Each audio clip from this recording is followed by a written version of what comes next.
welcome to the Lake Bluff School District 65 Board of Education Committee of the Whole meeting for October 12th, 2021. And could you please call the roll? I can. Oh no, I don't need one tonight. Okay. Tim Penich. Here. Amy Connell Donahue. Here. Andy Duran. Present. Mark Berry. Here. Ann Hill. Present. Carrie Steinbach. Present. Absent is Lauren Hirsch. All right, we have a quorum, so if you guys will stand and help join me in the pledge, I appreciate it. Pledge allegiance to the flag of the United States of America, and to the republic for which it stands, one nation, under God, indivisible, with liberty and justice. Thank you. We are going to offer the opportunity for public comment. We have nobody in the audience. Board Secretary Shelley Goff, if you're listening, do we have any written or anybody in the waiting room to speak? No. None at this No? time, Mark. Okay, thanks, Shelley. The voice from above there. So we will offer the opportunity for public comment at the end of the meeting. If anybody would like to either be here in person or offer written comment or a link on our Zoom, which are both available on our website.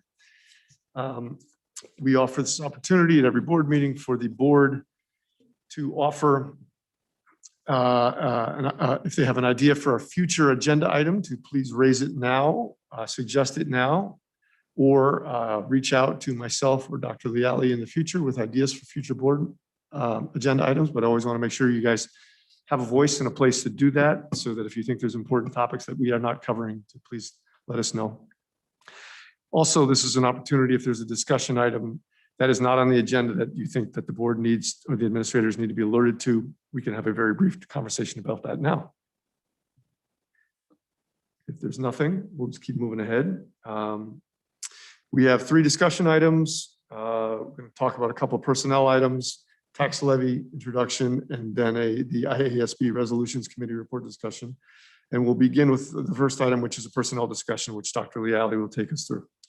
Great. So as you know, you have some memos in your packet regarding some personnel recommendations. And I'm going to start with the permanent substitute recommendation. As I summarized in the memo, we are recommending to the board that we update our staffing plan for the remainder of this school year with 1.0 FTE permanent substitute. It's a new position that would be shared between the buildings and be on site to be assigned each day to classrooms where we do not have coverage for teachers. So I want to just back up. I just want to put the recommendation out there so we all know what we're discussing. But essentially, we've been talking as a district for quite some time about the substitute shortage that we experience and have experienced even pre-COVID. That conversation stalled last year because, in a good way, we didn't need a lot of substitutes because of the way we handled the pandemic and had everybody kind of able to seamlessly move between remote and in-person instruction. And we also had some flexibility with how we staffed things and how we were able to use break times for teachers. But now that we're back in a regular kind of more traditional school year, we're definitely experiencing substitute shortages, guest teachers shortages, as we do like to call them, guest teachers.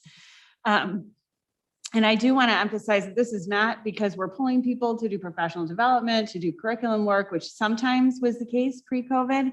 We're talking about just teachers absent, not necessarily having individuals to cover the classroom. And so what happens for students, if we like kind of think of this from the student's perspective, is that either they're going to have a couple of people cover the classroom for the day because we're kind of piecemealing break time for other teachers or other teacher assistants, or we have principals, jumping in to substitute for part of the day and things like that.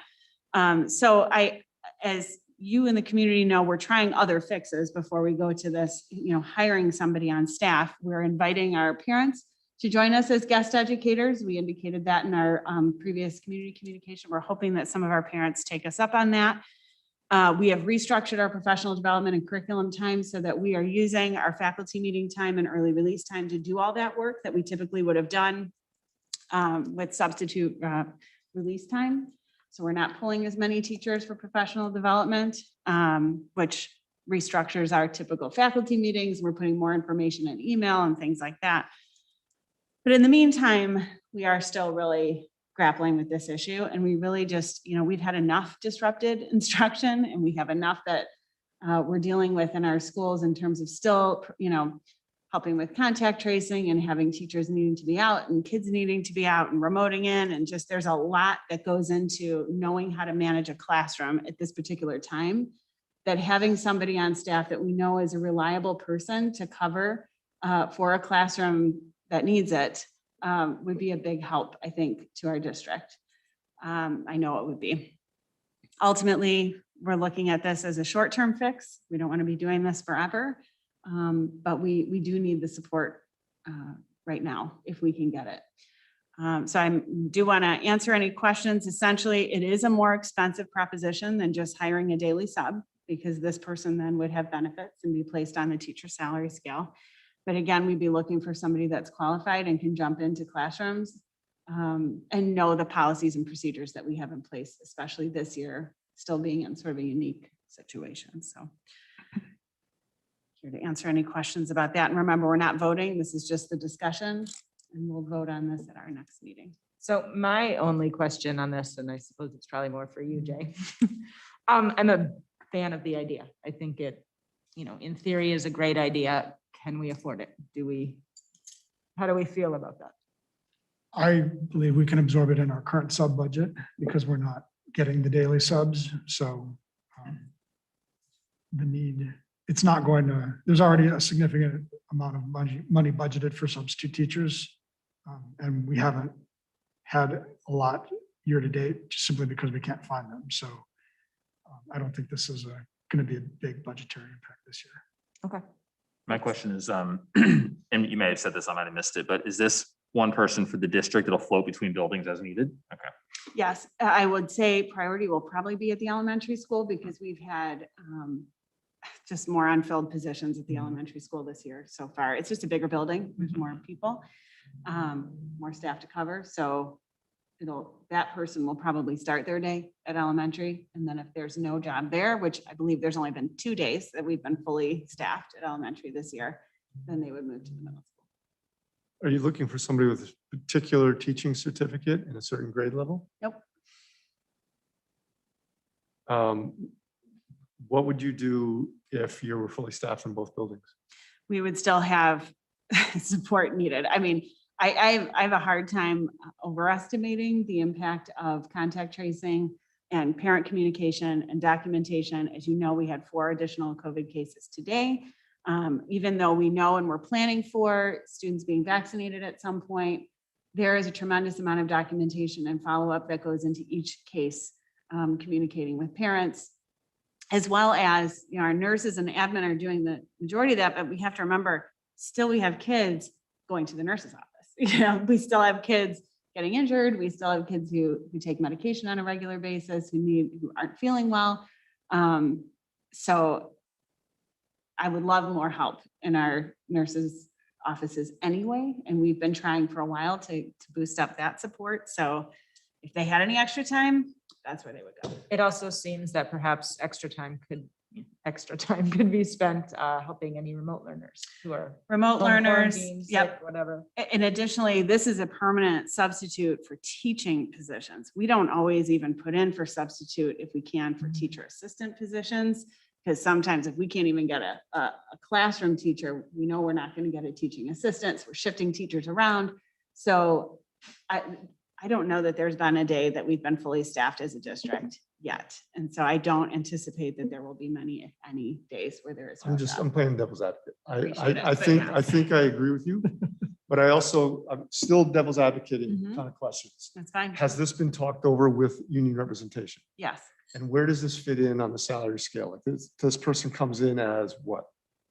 BA +1, right? Yeah, we have the ability to place them, any incoming person, we can place them at our discretion. And because this job would not entail creating plans and all those other duties that a teacher would do, we would place it at BA1. So again, more devil's advocacy here.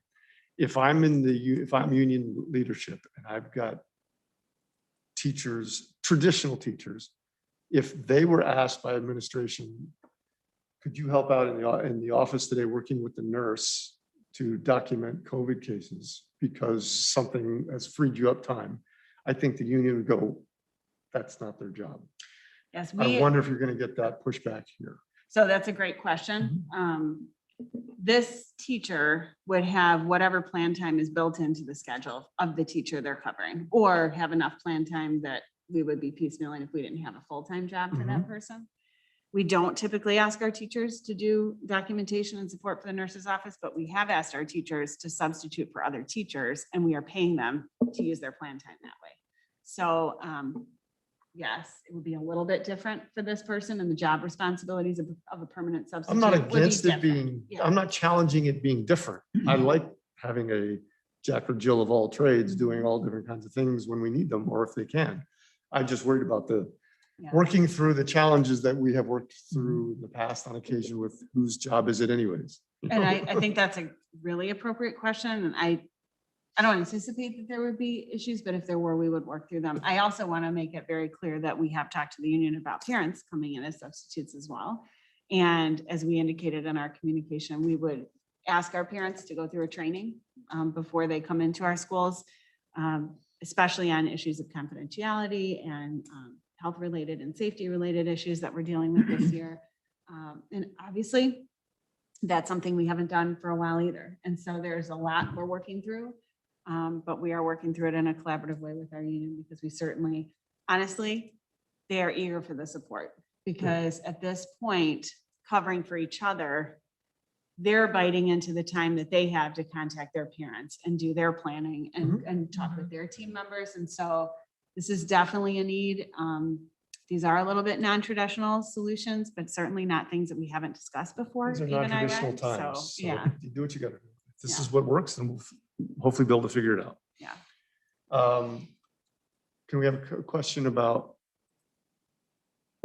substitute, asking parents to be guest teachers? Mhm. I like that, instead of not used cars, but pre-owned, Yes. not Guest substitute teachers. Yes. Have you gotten any feedback on that and any reaction to that from the community at all? Not yet. But it'll be great. So we hope people join us. Do our teacher, and this is an old school reaction response, because we did have issues in the past where we had some parents who subbed who looked at some things they shouldn't have looked at and violated some privacy boundaries. Do subs coming into the district sign anything that says they won't do that? So this person would be hired as an employee of the district, a permanent sub. The parents that would come in to sub would That's be what I'm asking hired as substitutes in the district. And so Mhm. they would be held accountable to the same standards that we would have for any of our daily subs. I think the training would take a lot of that into consideration. We would be very clear and direct with what we would want to see with that. Obviously address not just confidentiality issues with what you would see or discussions out in the community, but also there'd be a lot of things that would be covered that we cover with our regular substitutes. The other piece is if our principals are able to be a little bit more free, they'll be able to check in with our substitutes, all of them, and be able to support a little bit more the ones that are coming in to help with our students too, and make sure that they understand what the expectations are as well. So I think it's a help to everybody to free up our building administrators so they can be supporting when we have people. Well, I think one very practical argument in favor of all this, which you haven't specifically said, is that we've been having administrators, principals, Mhm. subbing in classrooms, and principals make a ton of money compared to a substitute teacher. Mhm. So that's not the most efficient use of district dollars. Definitely. Yep. So, all right, any other questions or comments or concerns for Dr. Leali on this? So there is another personnel issue as well, right? Yes, we actually have two more issues. One that came in a little bit late. But I'm going to start with the restructure of the technology department. So as I indicated in the memo, we've taken a year to kind of take a look at our tech department and look at the job responsibilities of the folks that are here and the folks that have left since the summer of 2020. And we did have in that summer, a few key people leave the district that had been here a very long time and had job responsibilities that sort of exceeded what their title indicated that they were doing, which was awesome. Lori Brown and Kevin Rubenstein were tremendous assets to the district, and their job responsibilities bled over into technology and assessment and data in ways that, because they had been here so long, I don't think anybody really anticipated the effect that their departure would have on the district. But essentially what we have done since then is, as you know, we hired Paul Sanchez to take the place of Lori Brown. And we have also leaned a little bit heavier on Diopath, which is our outside technology support. I would say that what we have right now, and obviously we tried to take a year knowing the heavy load that our tech department was kind of taking on in the middle of a pandemic and remote learning and infrastructure and all those pieces. But we've tried to take the year to just look at how effective the model is and the roles and responsibilities of the people that we have in the district. And what we found is that we have some great people here, but we are missing in a few areas. One of them is the on-site history and expertise of the district, as well as just general education technology to be a great support to an outside provider. So Diopath gives us great suggestions, gives us great plans, but unfortunately, if we don't have somebody in-house that really knows the district intimately in terms of infrastructure and hardware and software and history and users and all those pieces, it's hard for us to implement those suggestions. The other piece that we're missing a little bit is educational on the education side. So there's two pieces, obviously, to technology that are important. One is the operations and infrastructure, making sure everything works well. And the other piece is, once we have it working well, what is the impact in the classroom? How do we support teachers using it? How do we support students using it? How do we support parents at home using the technology? How do we communicate about it? What's the workflow when we need new technology, project management, all those pieces. Technology in a school district is kind of like the air we breathe in this phase of history. If it's not working, you really start to feel it. If it is working, you might not feel anything. You might Probably not shouldn't even notice it. notice It it. should be seamless. Exactly. So I would say that Paul's done a tremendous job transitioning in, but there are a lot of pieces that we need more support with in district. Tracy has done an unbelievable job transitioning into Kevin's role. Some of the pieces that Kevin was handling aren't really fitting into that job description, and we do have more significant students with more significant needs coming into the district at this point too. We're trying to really beef up the supports for those students as well. So the administrative team and Paul, we've done a lot of talking about kind of the best way to move forward with this and make sure that our teachers and students have what they need to utilize the tremendous investment that this district has made in technology, which you have. We were set up pretty much as well as we could have been before the pandemic with enough devices, with a really robust infrastructure. But to support that investment moving forward, now that the landscape is really different and the expectations are higher for the use of technology, we feel like we are missing a piece in the district. And so as the memo outlines, we are proposing that we update our staffing plan for next school year by 1.0 FTE administrator. So this is an additional administrator for the team that would be a district level administrator and provide oversight and leadership in technology, all those areas that we just talked about, instructional technology and professional development, so a support for our teachers, as well as assessment and data, which are some of the pieces that Kevin and Lori helped with. And right now the working title is Director of Educational Tech and Innovation.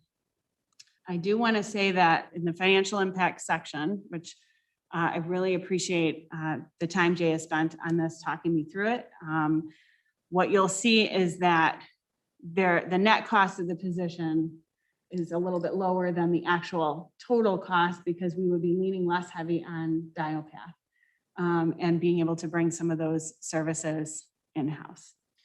So with that, happy to answer any questions. So this wouldn't be, whereas the last one, the permanent sub, we're hoping to hire ASAP. This would be for next year, next school year? We would post it immediately. I don't know. I mean, I think if we found somebody amazing that was available right now, it would be great to transition somebody in earlier than the summer. I doubt that because we are looking for somebody with educational leadership experience. And that person would most likely be under contract at this point. So we would be looking for a July 1st start. It would be a 12-month position, much like Jay and Tracy and myself and the principals. Does this person exist somewhere with experience, or is this something that we're kind of dreaming up and creating on our own? So I think that this would be a tremendous opportunity for somebody who either hasn't been in district office yet, but maybe has been a building level administrator.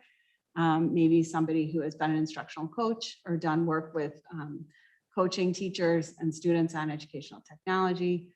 It might be something that somebody from another district who's had some central office experience would be great at. I think the person exists. I think what we're looking for is somebody who can fit in well with our team, somebody who can learn our community, somebody who can get to know our students and teachers and really be a support to move us forward in this area and utilize what we've learned from the pandemic and kind of change the way we do business a little bit so that we can make sure we're being as efficient and effective as possible with this resource. This is a permanent ad, right? This would isn't be, a this would one-year be a thing. permanent Yeah. And this for the would, foreseeable future. and this would replace DiaPath completely, but not replace a staff member other than one on-site engineer. Is It that- wouldn't replace DialPath completely. I don't know if you want to talk through kind of the pieces we would still need. We contract with DialPath for various services, so they provide the level 2 support, meaning like really like techie infrastructure, higher level stuff than we could do ourselves. We would still need to rely on them for that. Okay. We purchase our internet service and some of our like in our connectivity services through them. And there's a couple other things that we might have them do cybersecurity or something like that. It would be that kind of project basis. Okay. But not, what we would be giving up is their virtual CIO service, which is Got kind of like serving as our tech director. So Got it. it's, Okay. it's less expensive than hiring our own tech director, but it's also not as efficient. It's really, you're lacking having someone on site. And Right. we do spend a significant amount of money on educational software. The risks in terms of cybersecurity are very large. And there's a lot of other things that we do, and having somebody, even if we spend a little bit more for somebody, if they're able to manage things efficiently and well, I think it's money well spent, and we'll get a lot more bang for our investment. I would totally agree. Just so I'm clear, the 120,000 mentioned here is just for that part of the contract that will be replaced. We pay DiaPath more than that, but the 120 we would save. Right. So right now they provide both of our like in-house technicians, and they provide this virtual CIO service. So Right. the virtual CIO is about 60, and one of those technicians is about 60. So we'd say those would go away. We would keep one, and that would either be through DialPath or through our hire. We haven't decided how to do that. But we would have one technician, and Paul would also add some support, and then we'd have the administrator. Got it. Thank you.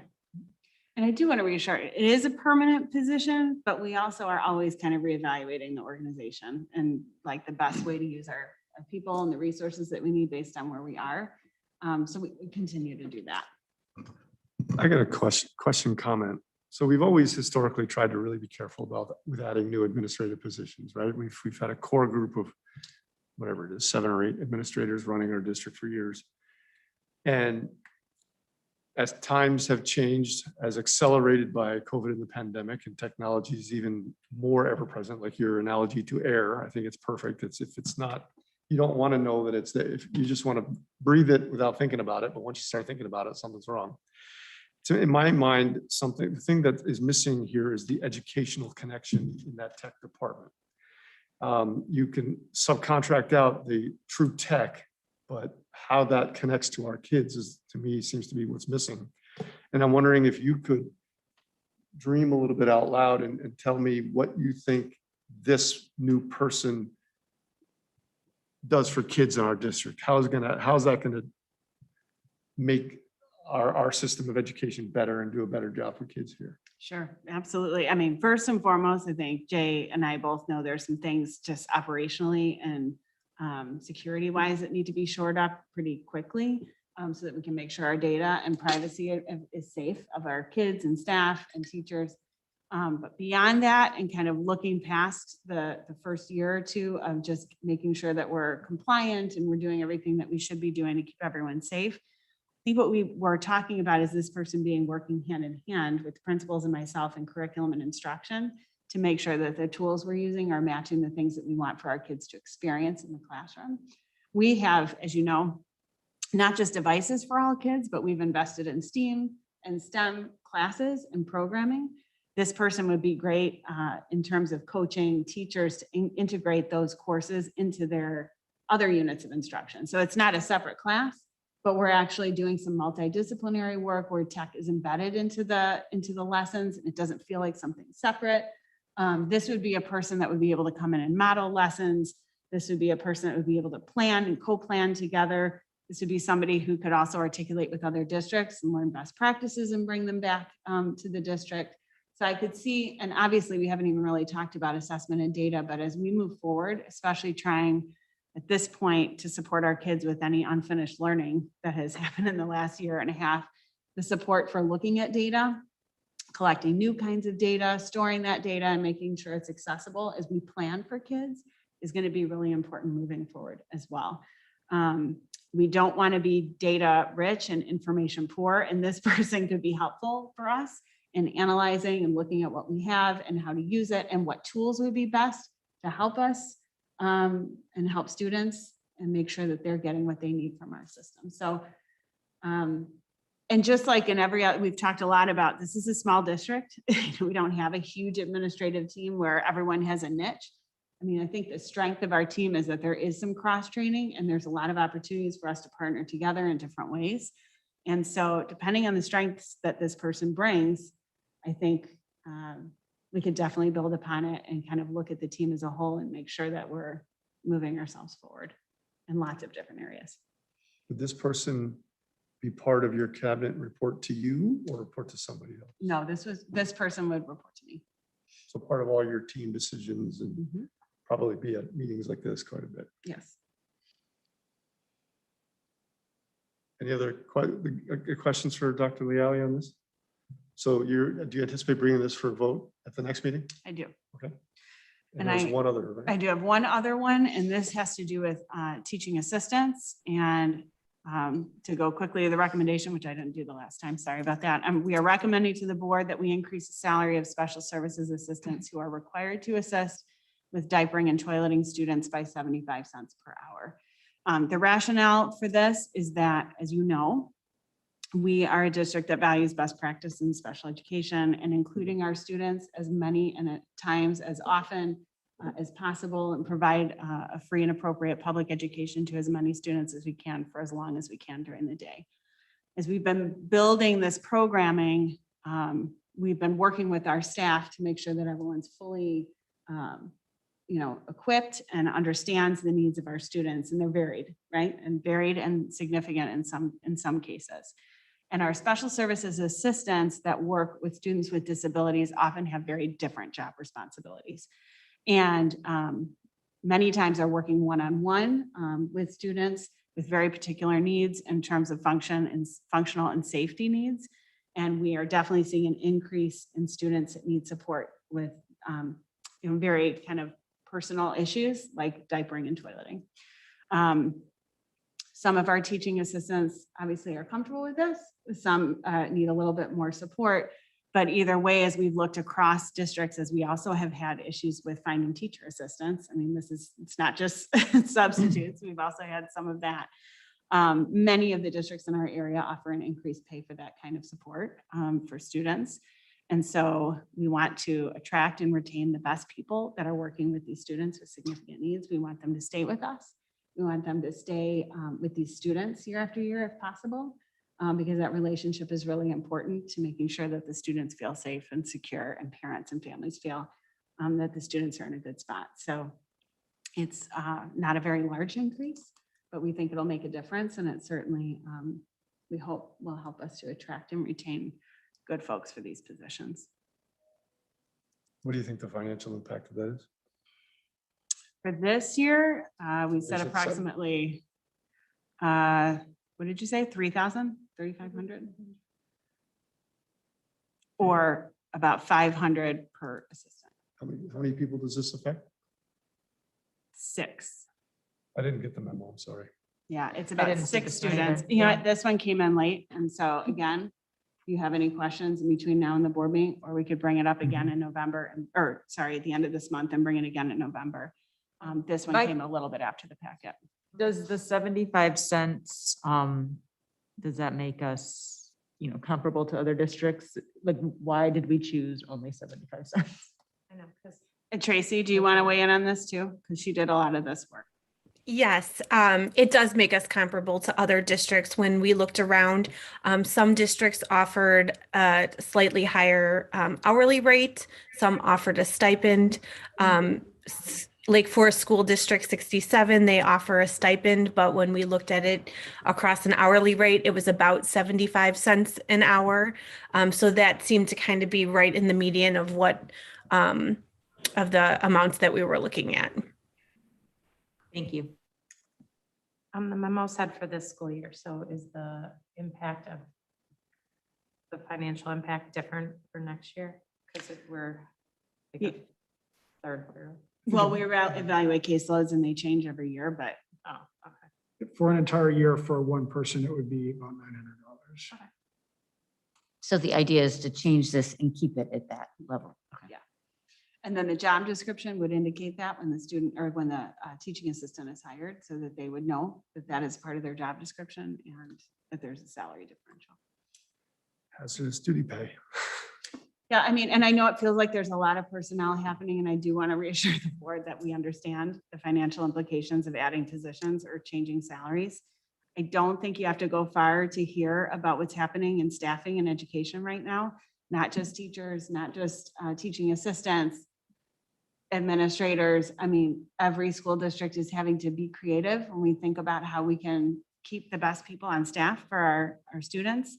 And I can assure you that our team is pretty good at being devil's advocates for each other and kind of pushing our thinking and seeing if there's other ways that we can address this issue. Jay's really good at that, especially good at it. So, and we appreciate it.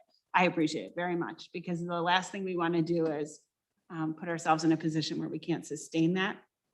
But at this point, we feel these are really necessary recommendations for our kids. And Jay, you feel comfortable with all 3 of these? Mhm. Anybody else have questions for? All right, so we will now move on to Mr. Khan's going to do the tax levy introduction presentation.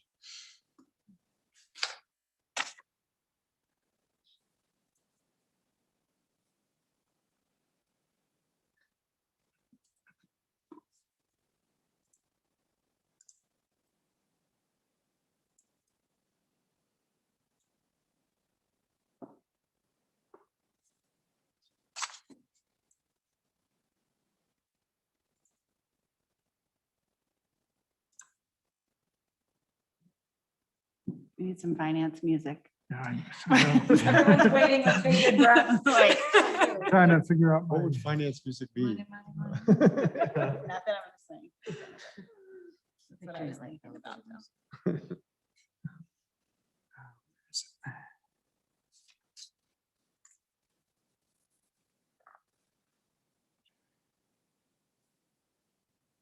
Is it like slang family stone? Is that money? I think we could find something. I think Jay needs a theme song. I'm gonna start working on Like a that. wrestler walks into the ring, Jay walks into the room. I mean, it's Might as well have some broadcast fun with that it. far and wide. I don't know. We Gotta can lighten look up at the sometime, copyright. right?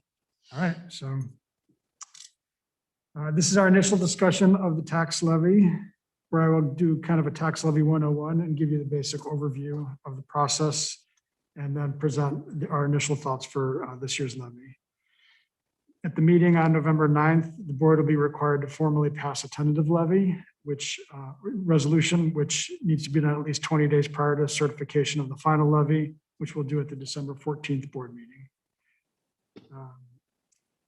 We will do a truth and taxation hearing at 6:45 on December 14th prior to the regular scheduled board meeting. This is something that is required only if the tax levy represents more than a 5% increase over the previous year. But this district And the point is that it promotes transparency. And as a district, we do one every year, whether it's required or not. The board has felt strongly in the past that it's very important that we be very transparent with our taxpayers. I'm going to go through the 2021 budget as a baseline and then take you through some of the vocabulary and important dates that are integral in the levy. Go through the calculation, and then typically I do a 5-year projection as well, because there's sort of two parts to the levy: what we're allowed to levy and then what we need to levy. And so the 5-year projections really help us determine what we need. We're going to save that for the November meeting. And then at the end, I'll take you through the first look at this year's levy. Just looking at the budget is balanced. This is our 21-22 budget. It represents, we have about $18 million of operating revenue and $20 million of total revenue. Let's see. That's what we just approved at the last meeting, right? Right, correct. And so as you can see, and of that revenue, 90% is dependent on property taxes. So property taxes are, so the levy is really one of the most important things we do as a board, because that represents the majority of our revenue. There are 231 taxing districts in Lake County alone, including schools, municipalities, libraries, and local governments. And each one will submit a tax levy. The Lake Bluff Elementary School District represents about 40% of the tax bill of our residents. You said there's 231 in Lake County In Lake alone? County alone. Mosquito abatement districts. So that's why there's a lot of local governments in Illinois. And the levy, so sometimes people use the words levy and extension interchangeably, and you may actually catch me doing it every once in a while, but they're really two separate things. The levy is the amount of property tax that we request. We make this request by the last Tuesday in December, and it's operating funds only. It does not include debt service. The extension, the tax extension, is what is actually billed to the taxpayers. So when you get your tax bill, those are that's the county extending taxes. Right now, we're just doing the levy, which is kind of asking for the taxes. And those two are never the same number. They're pretty close, though. They're pretty close. We also, as I said, the levy does not include debt service, but we talk about it all together because people are really concerned about their total tax bill. The amount that we are allowed to levy is based on two parameters, EAV and CPI. You'll hear those terms a lot, so I want to make sure that people understand what they are. EAV stands for Equalized Assessed Value. And to break that down, I'll start with the assessed value part. In Illinois, assessed value by statute equals 1/3 of the market value in all counties except for Cook County. They're always different. And then each township in each county of the state assesses their own property. To make sure that the property is at 1/3 of market value, they apply what's called an equalization factor. So that's where the equalized assessed value comes from. And this is looked at to make sure that it's fair twice. The county looks at all the equalization factors. So if a particular assessor is overvaluing or undervaluing, the county looks at each township to make sure that they're doing it fairly and they adjust the equalization factors. And then the state looks at all the different county equalization factors in the state and can apply their own equalization factors. So typically it's one, but we have had years where the state would look at the values and say, we don't think these are accurate. And they would apply a state multiplier and change the values.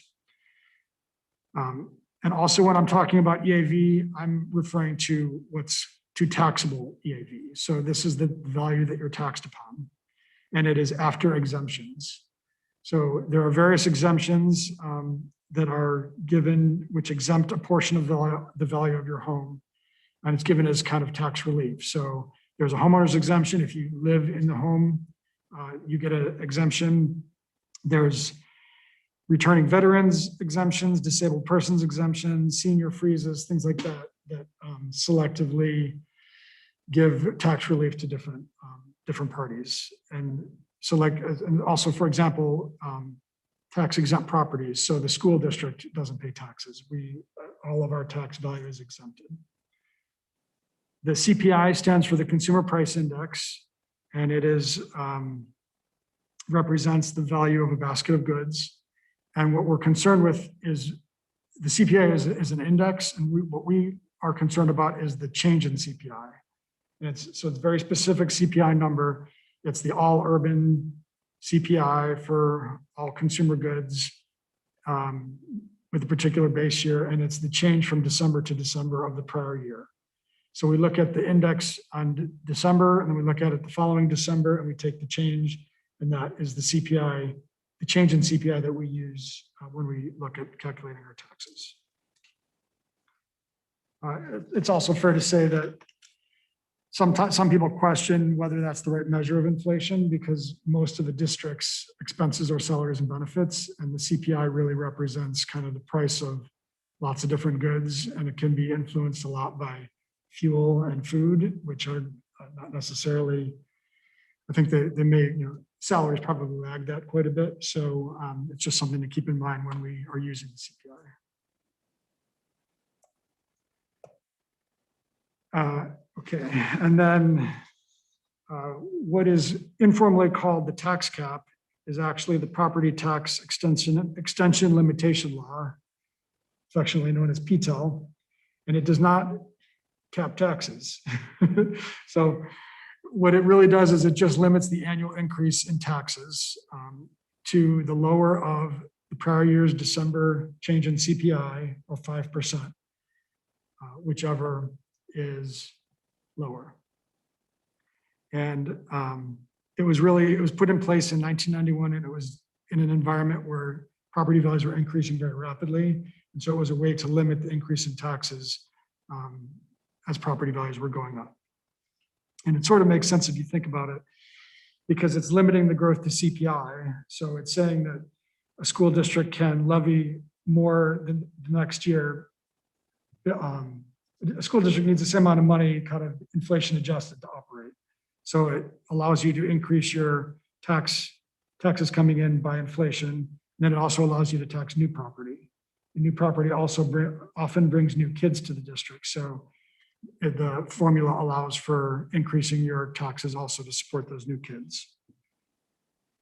New property is defined as anything that really hasn't been taxed in the prior year.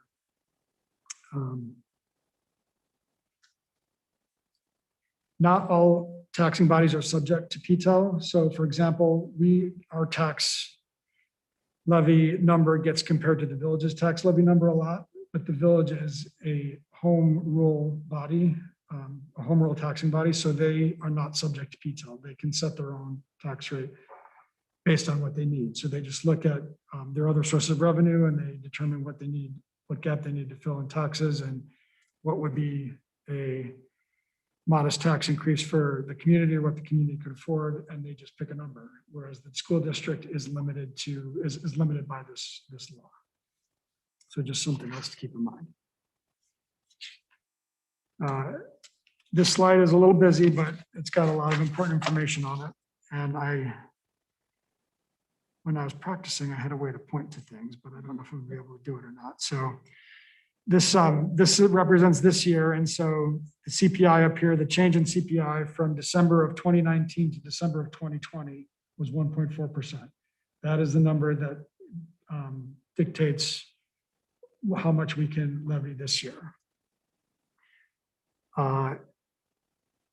Then EAV is calculated. So we're out here in December, and we're going to be asking for taxes that are going to be levied the following year, but it's all based on the value as of January 1st of 2021. So the assessor spends a lot of time figuring out what the values are, and it takes them, it's as of January 1st, but it takes them probably 6 months to compile it. So we don't find out what the EAV was on January 1st until June or July. And it's based on the prior 3 years of sales data. So the assessors will look at sales, market sales in 2018, 2019, and 2020. And they will take the market sales and compare them to the assessed value and look for that 33.33% ratio, and then adjust based on that up or down to make sure that it is statutorily a third of market value. So all that information, so you can see kind of the levy, there's a lot of history built into our current levy process, and it really is a long time lag. Then we are required to, in October, file a budget ordinance. So when we passed the budget last meeting, I filed that with the county, and that allows us to levy taxes. That kind of tells the county what we need. And then, as I said earlier, we need to pass an estimated levy in November, or at least 20 days prior to the final levy, and publish that so that taxpayers know what we're estimating we're going to levy. And then we file on the last Tuesday, and by the last Tuesday in December. Then the county gets all of those requests, and it looks at all the assessed values, and it does a lot of calculations, and it figures out what we're allowed to levy. And then it lets us know by like March or April. And at that point, we have the ability to change the amount. So once we ask for a certain amount, then the county says, okay, here's what you get. We can still go back to the county at that point and say, we want to levy less, or we want to extend less than we levy.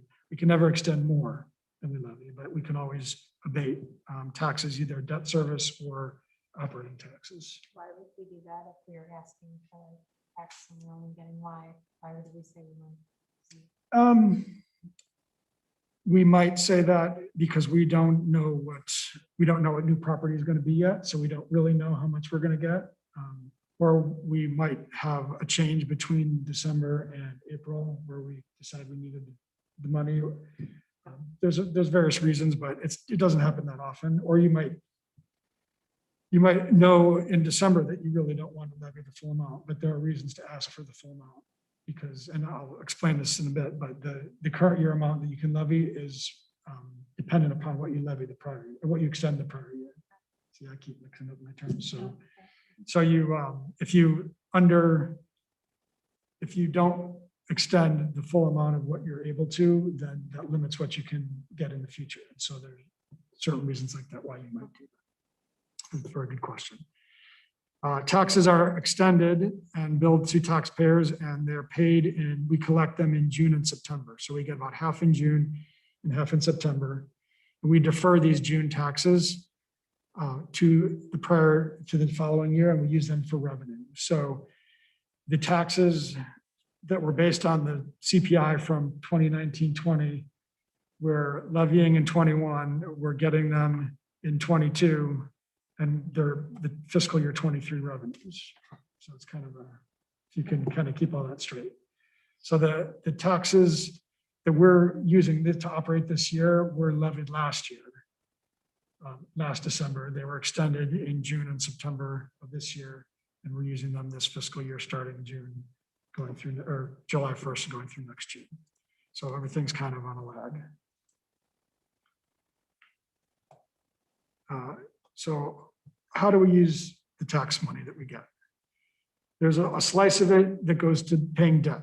And as I said, this is not part of the levy. It's part of the taxes that we collect. We use it to pay the principal and interest on outstanding debt. It's debt that's already been issued.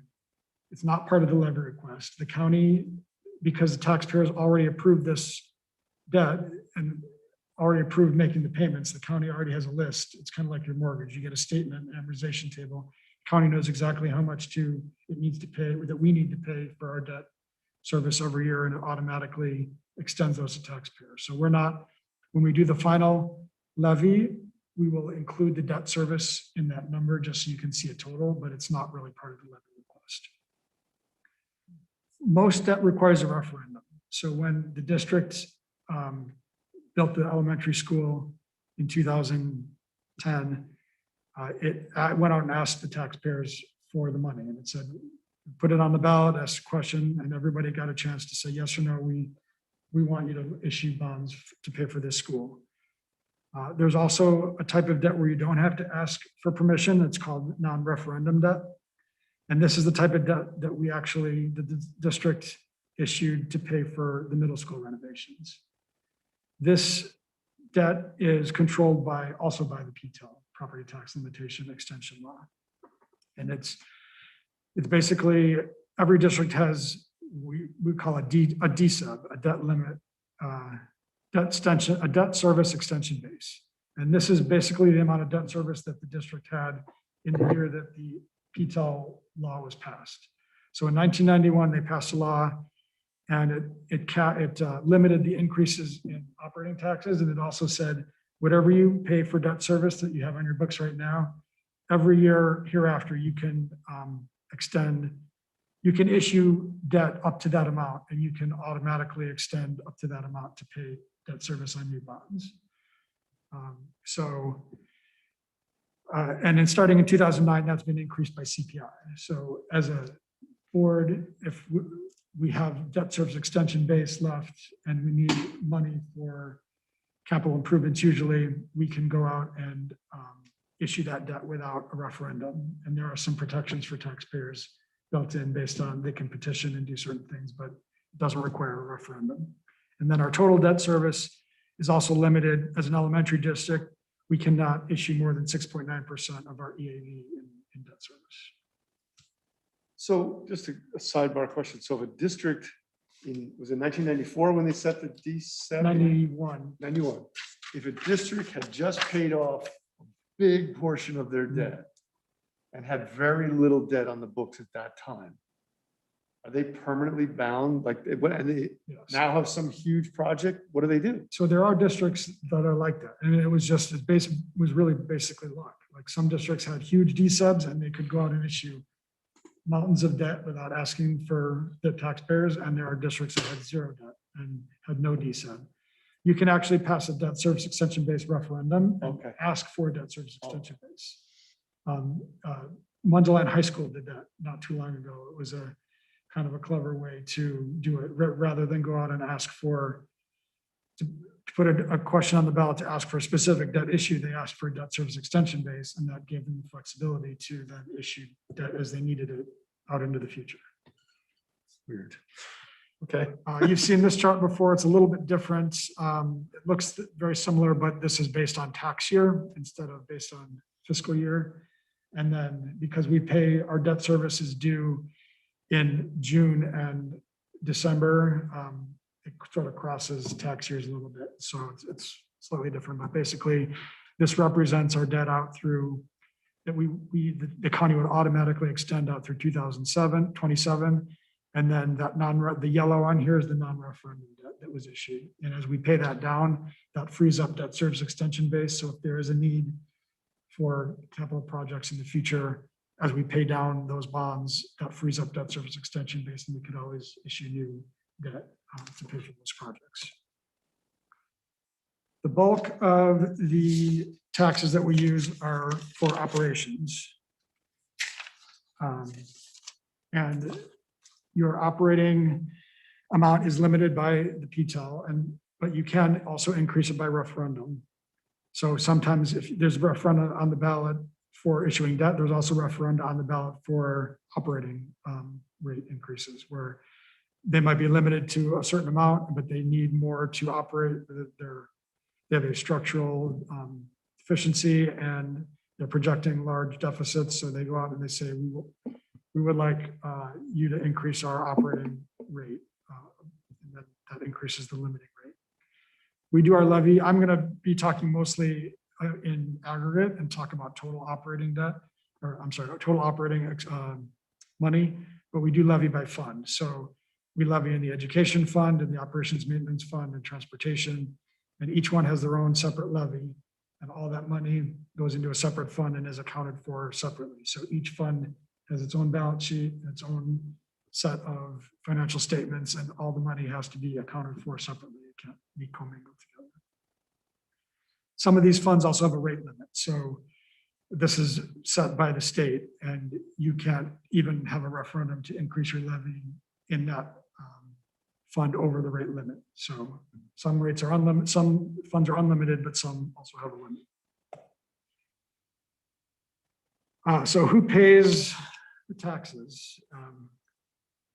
the total taxes, the total tax pie, I like to say, is divided up by all the property in the district, and it's in proportion to its assessed value. So every property in Lake Bluff represents a little slice of this pie. 80% of the taxes in Lake Bluff are paid by homeowners. About 9% are paid by commercial, 3% are paid by industrial companies, and then there's a small farm and railroad amount. So your home is somewhere on this little slice. So the way we calculate the taxes is we take the prior year's extension. And this is operating funds only, and we increase it by CPI up to 5%. And that gives us the taxes for the following year. Because if you remember, a school district needs the same amount of money in real terms to operate as it did last year. And then it also adds on new property, because if there's new property that hasn't been taxed before, that is done separately and gets added on in the end. And as I said earlier, a lot of times you've got new houses, that brings new kids, and so we need new revenue. Question. So this might just be like a broad slide, but isn't the CPI capped by what you said? It was like 1.4%? Right, so we increase it by CPI. I'm sorry, the CPI amount can never exceed 5%. So if CPI were to be 5.5%, which may happen this year, it's only happened once since the inception of the law in 1991, where it's exceeded 5%.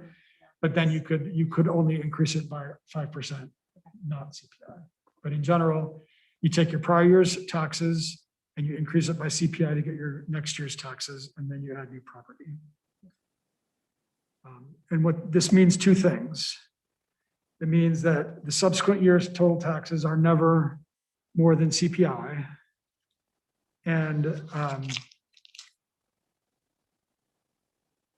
that the total tax, that means that two things. One means that the total taxes can never go up by more than CPI.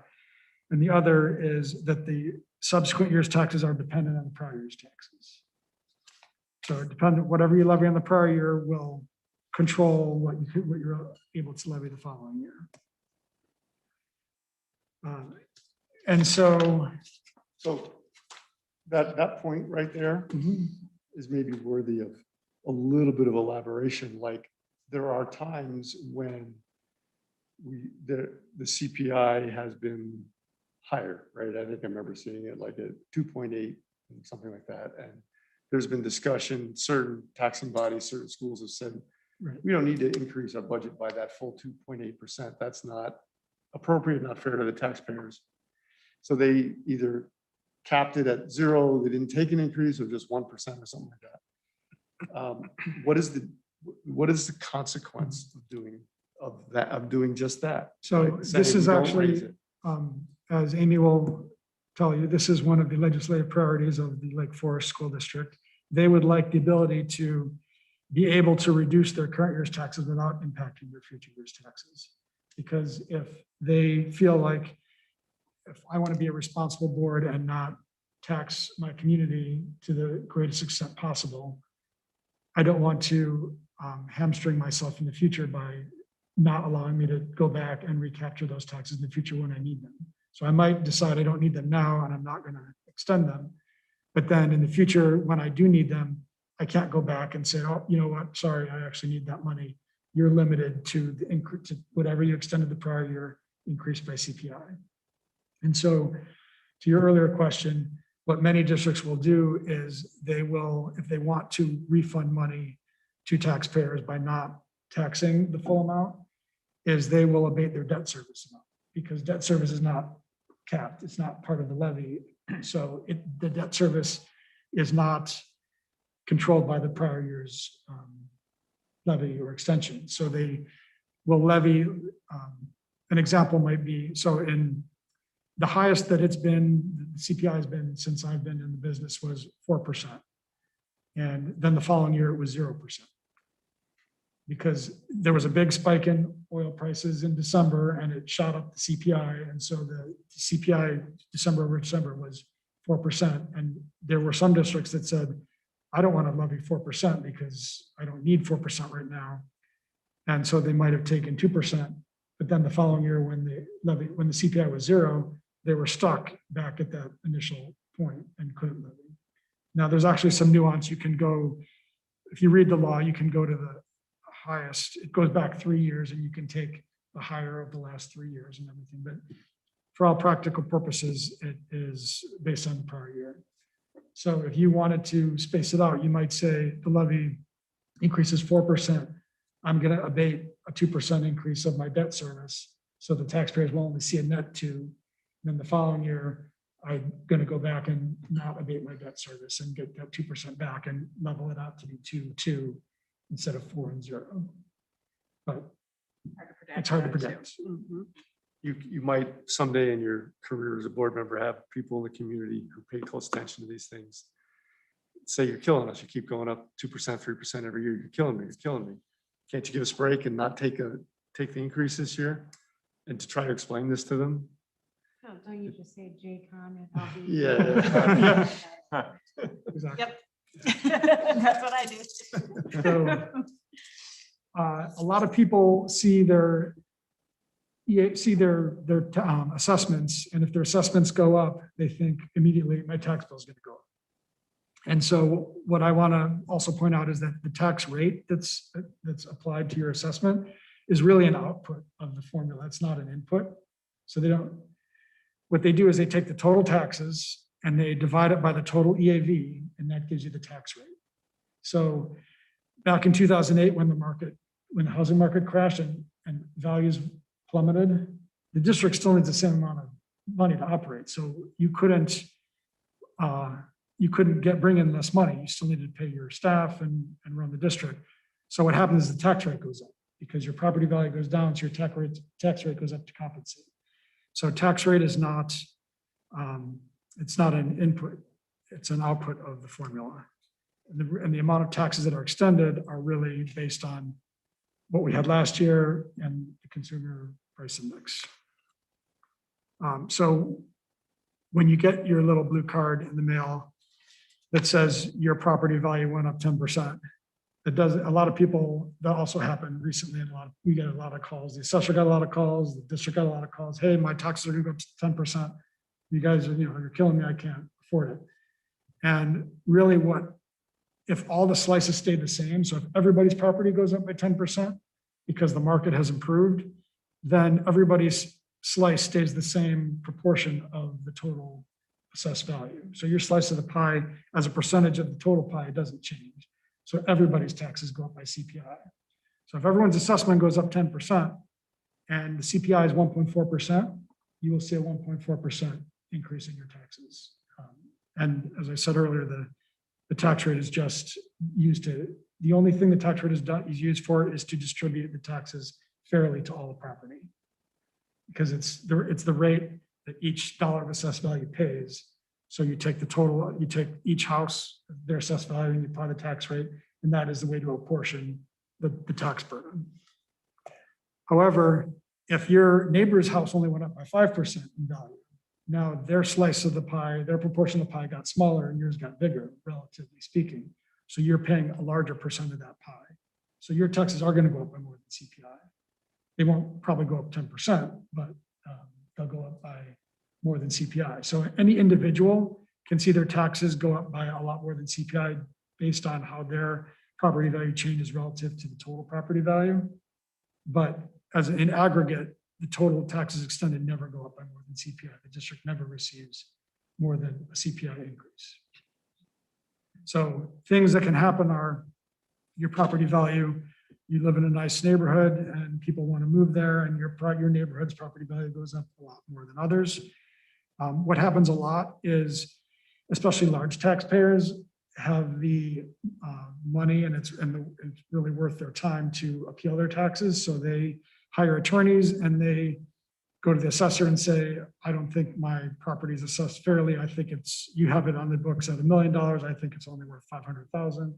And so as their tax value goes down, that tax burden has to be shifted somewhere. And so it goes to everybody else. And it's a little bit technical, but if they do that, like during the tax cycle, the district still receives their full amount of money. And it just gets paid, it basically gets picked up by everybody else. So each homeowner in Lake Bluff might pay an extra $1 to make up for the tax savings of a large taxpayer who's appealed their taxes. If it's done after tax bills go out, then the taxpayer has to pay that tax bill, and then we have to actually issue a refund. So the assessor will take out of our extension any money due from prior years that were overpaid based on the new assessment. And we actually lose money in that case, and we have to refund taxpayers. So how do we tax new property? New property is basically, we take the same tax rate that we calculated earlier, and we apply it to the value of all the new property.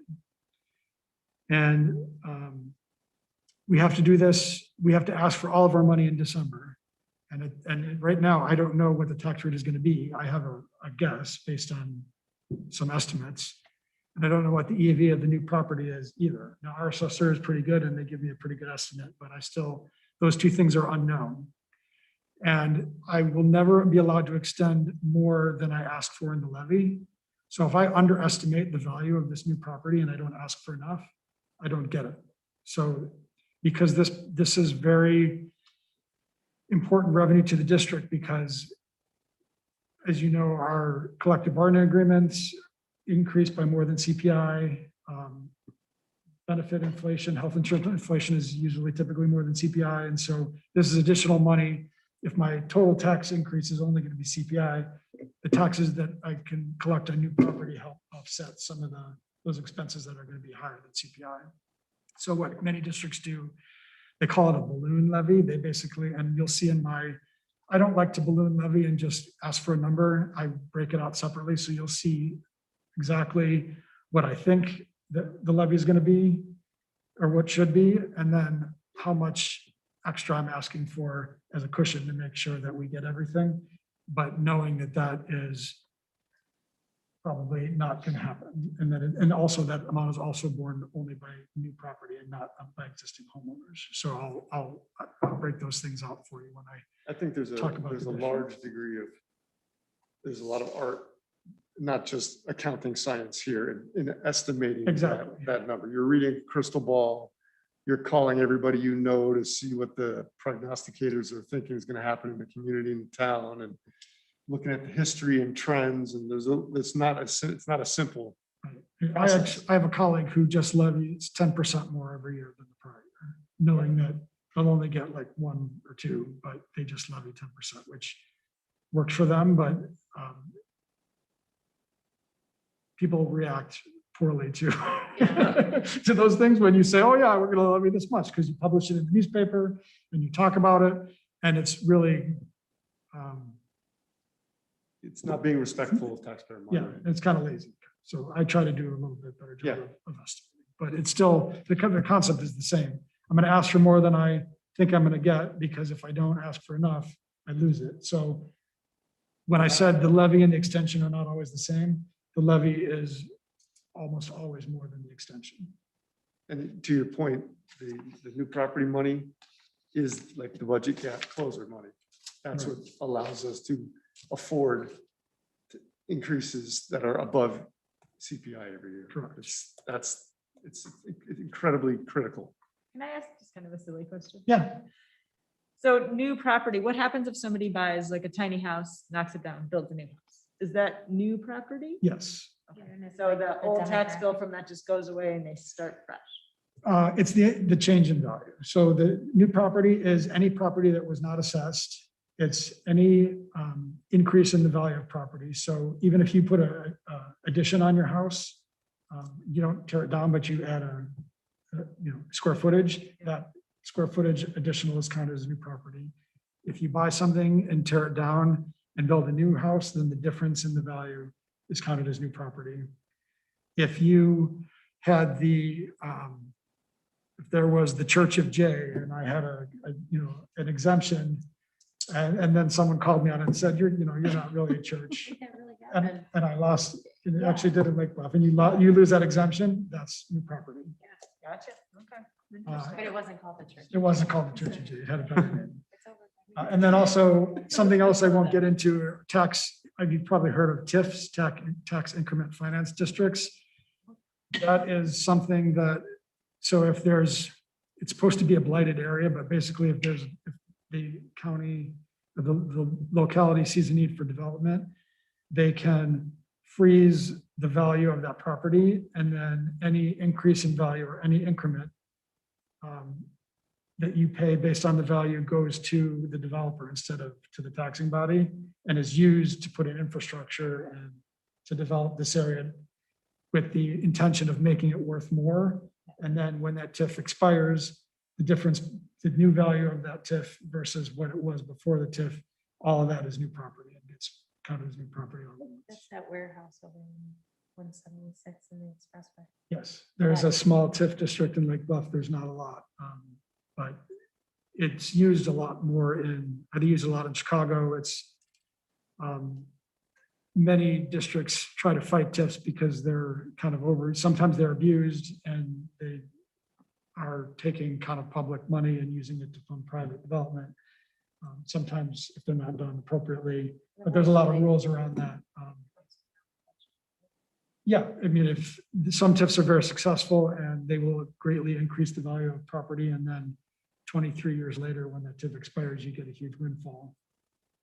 But oftentimes, districts will be able to negotiate with developers for payments during that. So they will get, if there's a TIF, they will get I forget what it's called, but basically, TIF payments.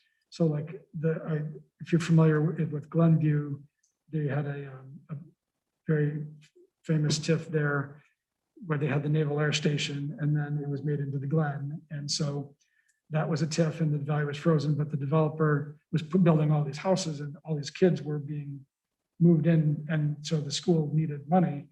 And so the business people worked out, like the officials, the board and the business manager, they all met with, there's basically a committee, and you all meet and decide what kind of payments are needed. And so they, out of that TIF money, they rebated back to the district quite a significant amount, and they actually did very well in it. Good question. Sorry to sidetrack Yeah, no. on TIFs. Not that they would, but could the village, would the district have to be part of any negotiations, or could the village say, we're turning this area into a TIF district? And The way the law is, there is a requirement that all the taxing bodies participate in meetings and have a say, but at the end of the day, they can do whatever they want. Okay. So we can, all the taxing bodies can line up and object, and then the village board can still vote it through, and we can go on record with our wishes, but. thank you. Yeah, no, good question. So the December, the change in CPI from December of 2019 to 2020 was 1.4%. That will go into our tax levy formula. Last year, from 2018 to 2019, it was 2.3%. So last year's levy, the money that we're actually collecting and using for this year's budget, was 2.3%. The equalized assessed value of existing property is estimated to be lower by 1.4% this year in our school district. And the way that the property is assessed, again, not in Cook County, because it's done, they do a third of it every 3 years in Cook County, but in Lake County, every 4 years, and actually every other county in the state, they call it a quadrennial reassessment year. So every 4 years, they look at all the property at once. Cook County is just so big that they kind of do it every 3 years, and they take a third every year, and they just are continually assessing. So property, I think the last quadrennial assessment year was 2019. And the assessor would look at all the property in Lake County, look at all the sales, and do kind of a calculation and assess the value. In the off years, they look at the sales, and they take sales price ratios, and they try to estimate kind of how property moves. So there's a lot less variability in non-quadrennial years. Properties tend to move more together, so you're more likely to see CPI increases in non-assessment reassessment years. And they publish these, it's a little bit hard to see. They publish these. I don't know if I'm gonna be able to get out of this Zoom, but they publish these on their website. And so if you look, it's the sales ratios from 2018, 2019, and 2020. So the average 3 levels of assessment for Shields Township, which is where the school district is, was 33.6, which is higher than 33 1/3. So they need to reduce values because they're saying the market value is lower than the assessed value. And so they apply, so this was last year's multiplier where property values went up. And then this is this year's multiplier, 99.995. So what you would expect to see is that on average, properties in the township are going to be lower in value by 0.5%. In actuality, Lake Bluff's property values for existing homes are going down almost 1.5%. And so I've actually called the county and I'm gonna ask them about it, why they think that happened. I looked at Lake Forest School District, which is also in the county, or I'm sorry, in the township. Their property values went down by 0.7%, which is a lot more what you'd expect looking at this. And so it's not uniform. There's different areas that change values differently, but I'm going to do a little bit more legwork and try to understand why our existing values have gone down how much. But so this is some of the data that I use when I'm trying to estimate what the values are going to be. And actually the total EAV doesn't really impact what your levy is going to be very much. So even though it's different, I want to understand it, but I don't need to pay too much attention to it because my tax rate's going to adjust for it. The new property is really going to drive the difference in the levy for us. So forecasting new property is the most important. And the county or the township and the county are estimating our new property for this year at $2.5 million. So, and that is made up mostly of residential properties. This is the historical trend over the last number of years. 2016 was when Target went in. So this is a big industrial or a commercial blip, but generally it's $2.5 to $3 million. In my long-term projections, I have $2.5 million. I basically do an existing EAV growth of 2% and new property of $2.5 million. That's my kind of long-term estimate annually.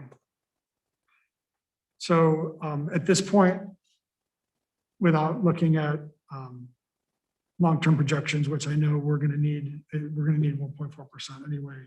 I'm saying, as my first cut, we should ask for this full CPI increase in order to keep our fund balance in the desired range, in order to keep up with inflation and to preserve our ability to tax in the future based on the formula. So this is a look at just last year versus this year, or this year versus last year. You can see last year's CPI was 2.3%. This year it's 1.4%. Our EAV is going down. The total EAV is only going down 1.1 million because there's some new property in there, but existing property is going down to 1.4, and then adding the new property takes it back to 1.1. You can see the new property amounts. And so last year's total operating tax levy, or I'm sorry, it was the extension last year was $16.2 million. I'm growing that up here to 16.5. That's the 1.4% CPI. So I'm saying last year we extended 16.2. This year I'm allowed to ask for an increase in total taxes of CPI 1.4%. And then that new property, when I tax that new property, I'm estimating it at 2.5 million. It's going to bring an additional $60,000, which is worth 0.4%. And then this is my fudge factor. So my cushion, I call it, and rounding is $50,000. So I'm taking what I expect and I'm adding an additional $50,000 and asking for that just in case the new property exceeds the 2.5 million to make sure that I don't lose any taxes on that new property. To bring us to a total of 16,580, which is a 2.1% increase and at a tax rate of 2.45%. So you can see that the tax rate is going up by more than the tax dollars. It's going up by 3% and the tax dollars only going up by 2%. And that's because my CPI is going up higher, faster than my EAV is. Actually, my EAV is going down, so my tax rate needs to go up to compensate. So my tax rate is going to increase faster than my taxes are. So my tax rate's going from 2.37 to 2.45, but an existing homeowner should really only see a 1.4% increase in their taxes because their assessment's going down. And then, as I said, debt service I add on at the bottom. This is prescribed by our debt service schedule, $2.2 million. The county does add 1%. They call it loss and cost. They expect to not collect some taxes and they want to make sure that the district can pay its bills. So they automatically add 1% to what we owe. That's an increase of 1.2% based on how we have it spread out. So our total tax extension is going up 2%. And then the total tax rate is going up by just over 3%. And that is. Thanks, Jay. Everybody still awake? Yeah. Good. Any further questions from Mr. Khan? So when we come back in November, I'll have the estimate resolution, which will show a little bit more detail by fund, and the board will need to approve that. And then I'll also hopefully have a little bit more information about just property values and why they're changing. Thanks, Jay. Super thorough, as usual. Appreciate it. The last discussion for tonight, we are going to go over the Illinois Association of School Boards Resolutions Committee report. And just a little background, every year at the school board conference in November, the Illinois Association of School Boards has what's called the Delegate Convention. And the delegates meet, so one appointed representative from every school district in the state, in theory, could show up. So you could have over 800 delegates there. And they vote on proposed resolutions that will guide the Illinois Association of School Boards advocacy work for the year.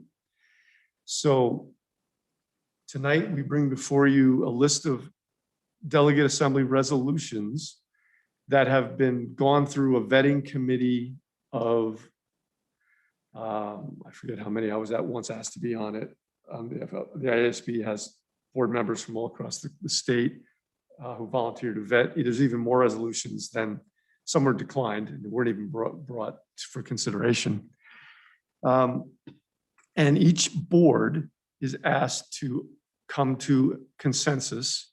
Doesn't have to be 7-0 on everything, single thing, but an overall consensus on each of these resolutions to give your delegate direction, because I being your delegate will have to go to this assembly and actually have to raise they have a little stick with a little thing on it, yes or no, to vote in favor of it or not. And so I need as a delegate, I will need your guidance on these, whatever it is, 20 something resolutions. And this has always been a difficult thing to work through because there's so many resolutions and some of them are a little thornier than others. And so Dr. Lealy sent out to you guys a little tally to help us perhaps consider streamlining the conversation to see where we are, at least going into tonight's discussion, a largely divided board, or are we all kind of on the same page?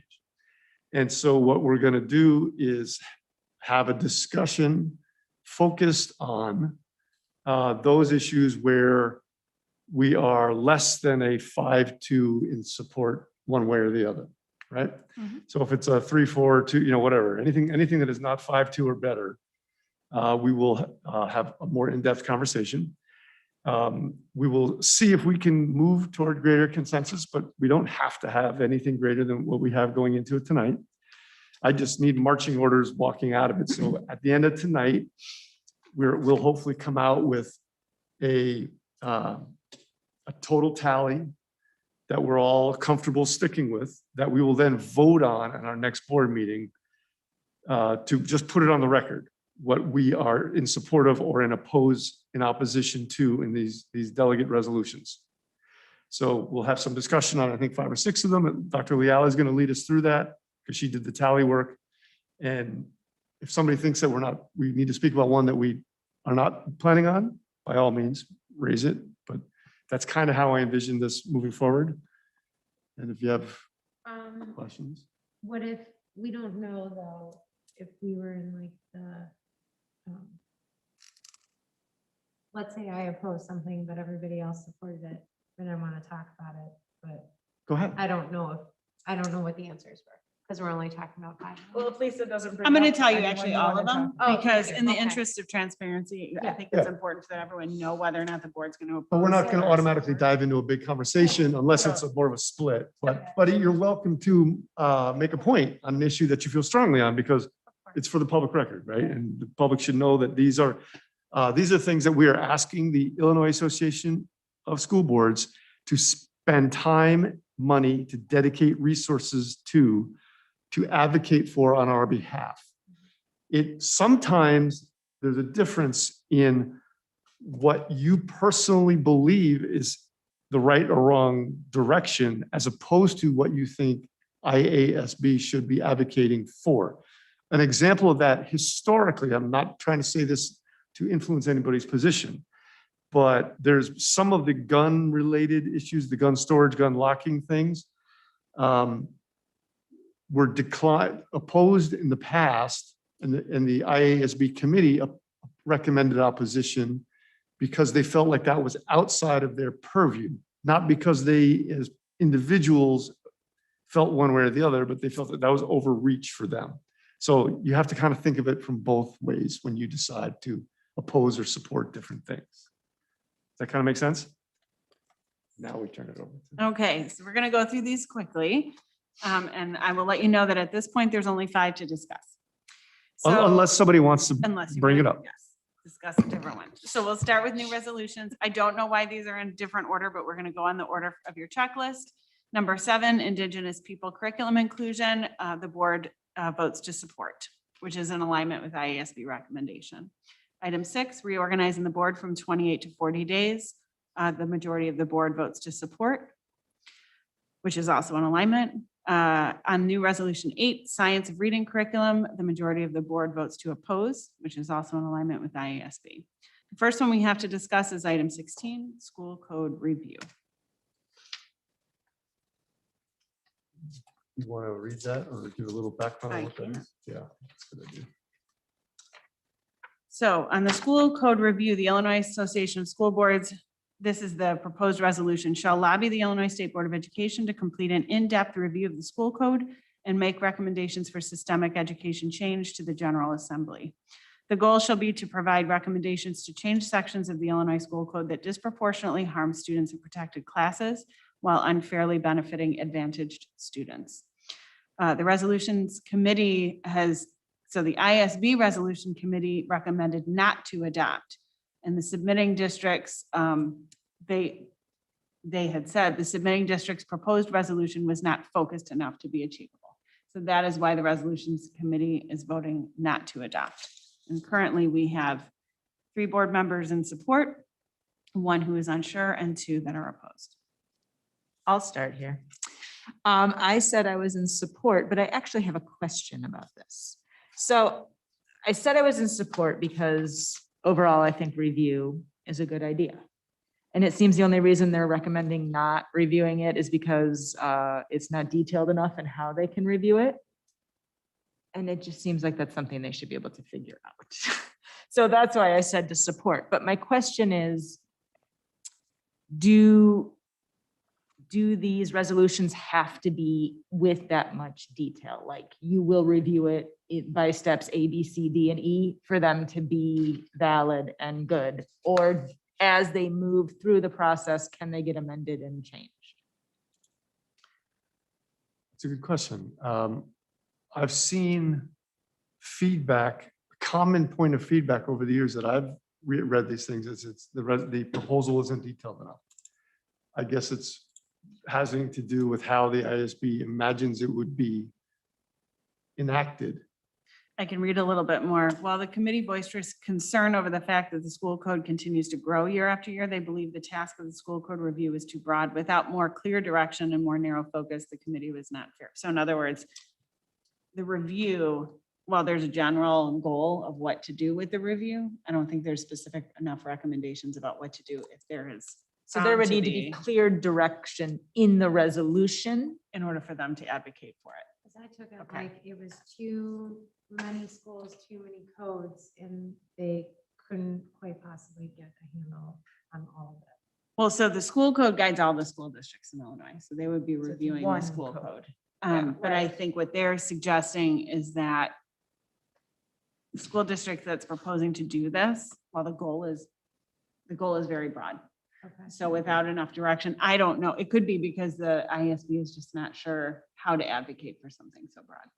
Could be that too. And it is monumental, but it wouldn't be IASB who does it. You know, they're advocating that the legislature does it. So isn't it up to the legislature to adopt a plan for how they would enact the review? I mean, Right, that's what I think too, which is why I said I would actually be in support of this and they can figure out how to review it.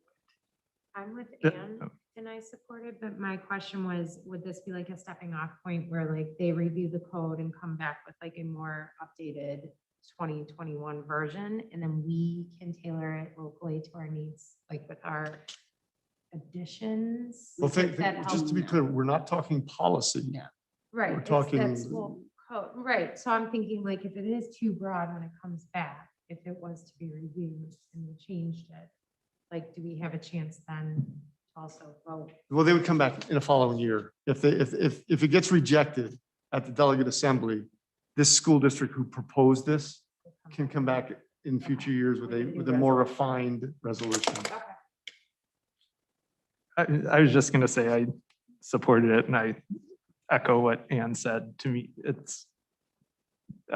I understand that it's not specific, but I don't think it necessarily needs to be specific because it's saying, hey, we need to update our school code.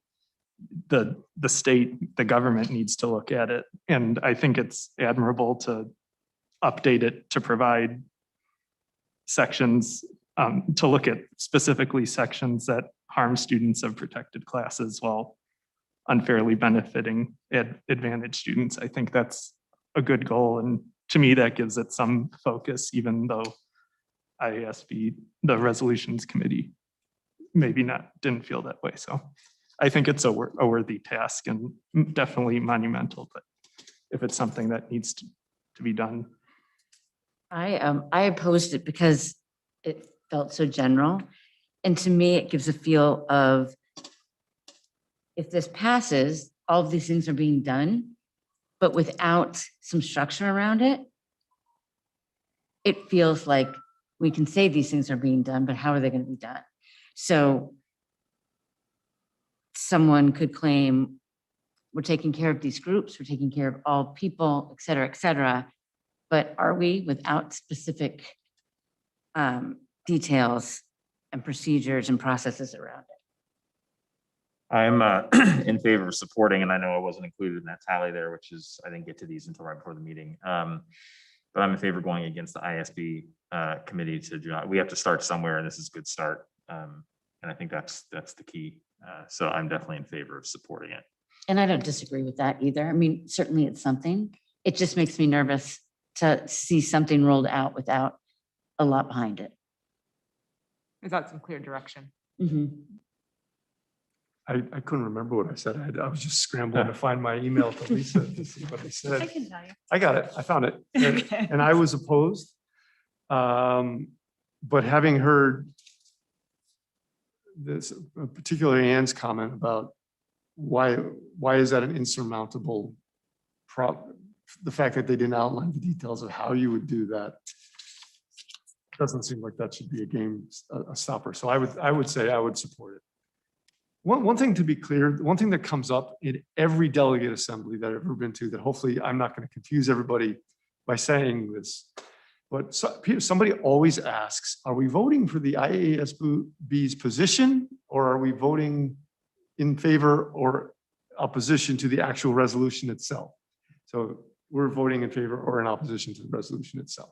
Yes. But that has come up at every delegate assembly I've been to. So So I'm hearing that the majority would support Yeah. this new resolution, which is not in alignment with the IASB's Yeah. recommendation. Okay.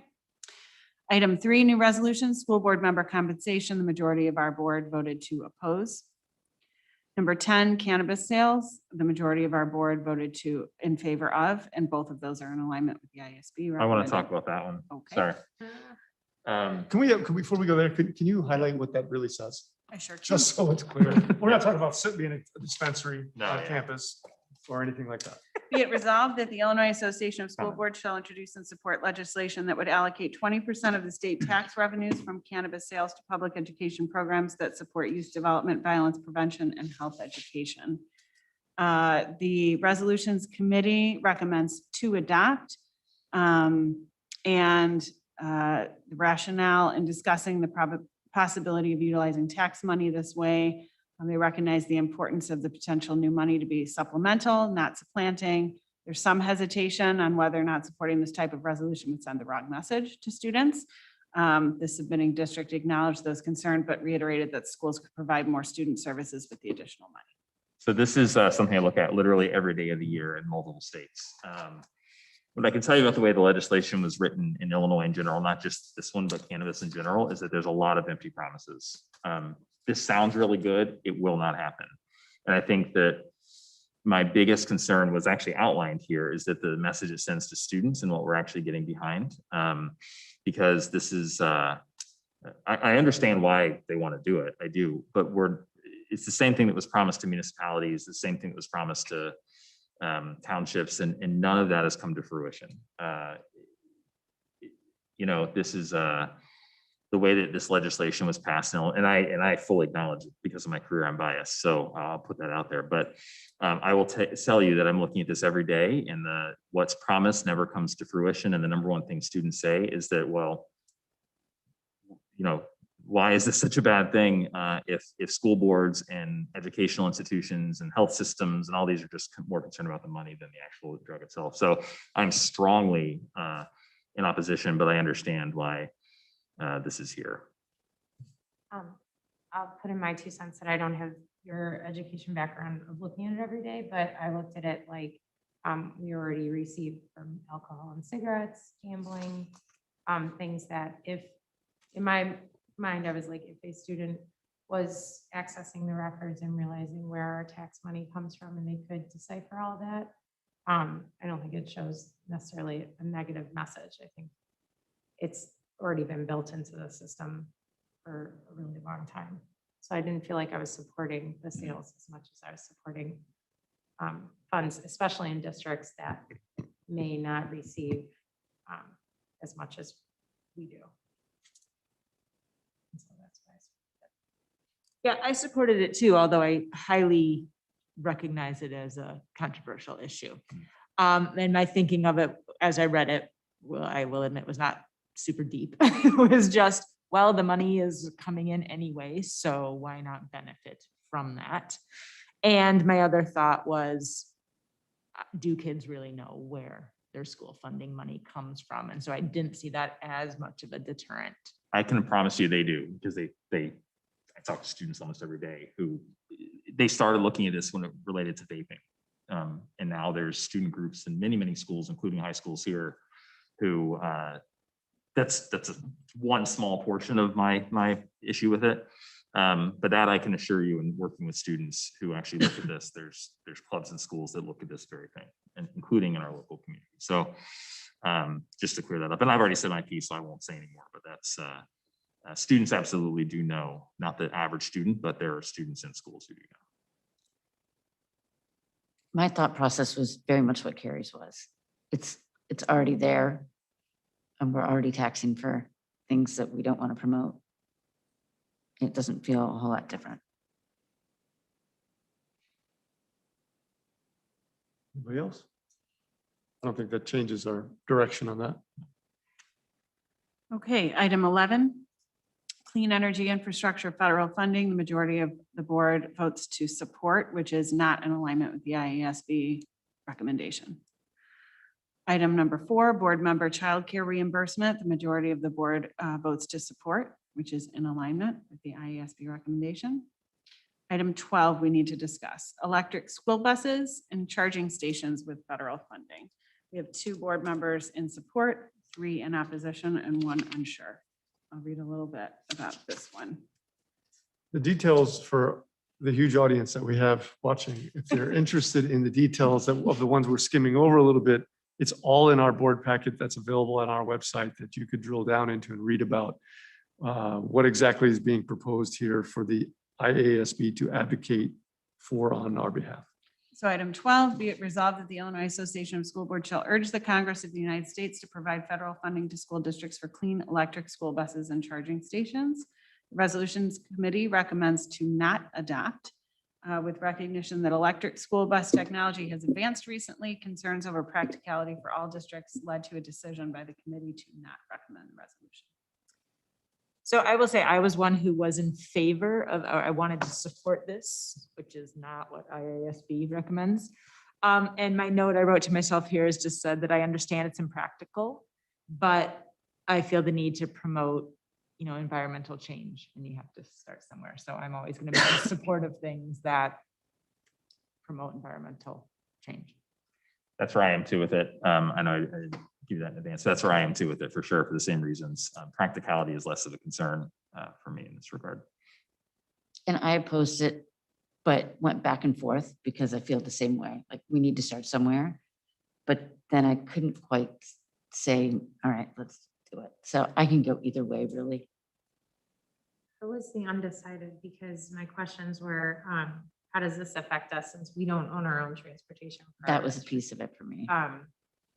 And I'm not fully clear on how it would break down, but then like we would provide charging stations for our other bus companies. So I would be like in support of it because yes, the environment, but I'm still confused. And maybe I don't look at it at such a personal level since it is for the entire state. I mean, I don't know how it would work, but I assumed that like if Olson did this, we'd still contract with Olson and they'd take care of.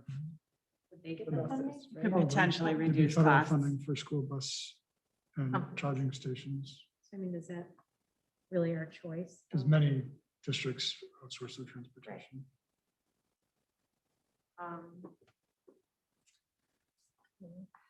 I had very mixed feelings on this. I kind of looked at it along with item 11, the clean energy infrastructure funding, federal funding thing as well.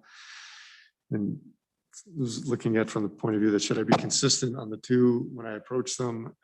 Is this an area where we should prioritize federal help? Like I know how we only partially fund reimbursement in like special education world. And to me, it seems like maybe they should spend more money there first before they start but I'm an environmental guy, right? I was a career environmental engineer. I support and endorse these initiatives. But in a world of limited spending, I think in the priority, I just don't put that ahead of other places. I think if the feds are going to get involved, they should be spending their money on some other things first. So I oppose. So I only heard one person change their opinion, which leaves it pretty much still. So as long as we have a majority in any direction, I've got direction to go with. Yeah, that's fine. This is not a hill. You were for me to die undecided on. though. I don't know. You can That abstain. was a really good point. Well, if you abstain, what do we She have? abstains, then we're half and half. Oh, we're split? You got it? That's all I You do. guys, so- You are the mansion of, what's that guy's name from Congress? This is killing me. I mean, yeah, I support it. No pressure. and We have a final vote later, so that's It's such a benign thing. We're not going to vote on each individual one, right? We're just going No. to vote like almost like a consent agenda, I think. yes. but yeah. At least that's the plan. That's People to have correct. because it will take forever 'Cause to we're have going through our it right normal now. Yes, votes. we're going and through all it now. this. Okay, so item 14, to expand broadband internet access, the majority of the board supports, which is in alignment with the ISB recommendation. Item 13, landscaping federal funding, the majority of the board supports, which is in alignment with the ISB recommendation. Item 15, we need to discuss child safe gun storage. We have a split and ISB is recommending to not adopt.